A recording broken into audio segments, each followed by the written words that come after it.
I watched a podcast of a person who was so angry, disgusted, and afraid of what his mind was saying that he decided to take all control away from it and give it to the rest of his body with the aid of tests and AI algorithms. It got me thinking of a disturbing question that I've long pondered, but I usually just leave in the back of my mind because there's really no way to get an absolute answer that's undeniably true. Are we our mind? We have thousands of thoughts a day, many of them contradictory, and they run the spectrum from most basic through complex right to the most ridiculous, nonsensical things imaginable. In a very simplified way, physically, our brain is a fleshy organ firing synapses all over which registers as thoughts, aside from the other responsibilities it has to the rest of the body, but that's kind of irrelevant here, right? Even without our limbs, we are still the same person, more or less. We can burn our skin, we can take our eyes out, we can cut out our tongue, we can lose our sense of smell. We can transplant our livers, lungs, kidneys, even our hearts as long as our brain is alive.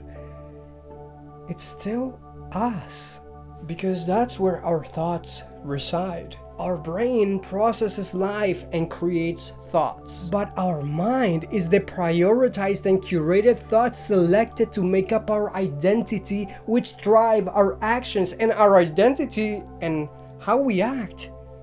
That's who we are. Now, the way and reasons we prioritize and curate thoughts, it's its own complex topic for another time. But the point is, if we are just physical beings, then I think it's pretty cut and dry. Yes, we are our mind. I mean, a thought I just had is that this body is basically a universe made up of trillions of organisms that make this universe function. Maybe I'm just a little universe that thinks it's in control when really I am the result of what those trillions of organisms do every second. But if we're more than that, more than physical beings, I mean, if there is a spiritual component to all of this, well, that's when I start to shiver just thinking about it. If the reality is that of a soul or spirit or energy or whatever living in a body, are we the soul? Or are we the brain? Does soul plus brain equal mind? Or is it a whole separate thing? Am I the one who thought and is speaking these words to you right now? Am I the soul? Or am I the mind?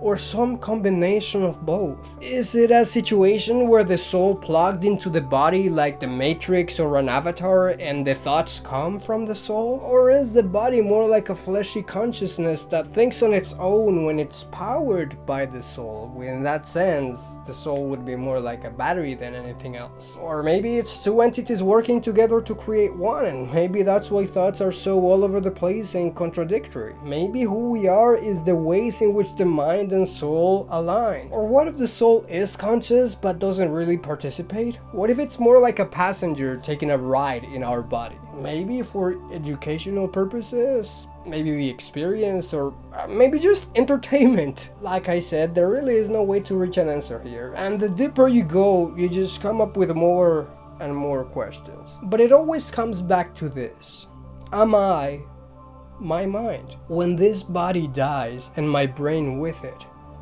do I, the essence of me, die? If the soul in this body is a conscious being, when the body dies, will the soul go on thinking like me? Will it go on remembering this life as the one who lived it? As a participant? Or as a witness? If I am indeed a fleshy consciousness apart from the soul, I just want to say thank you to the soul for sharing this body, this experience with me. I hope we both get the most out of this union. And to you listening, I do apologize for making you question your entire existence, but I blame this restless soul. Although, I might just be pointing a finger at myself.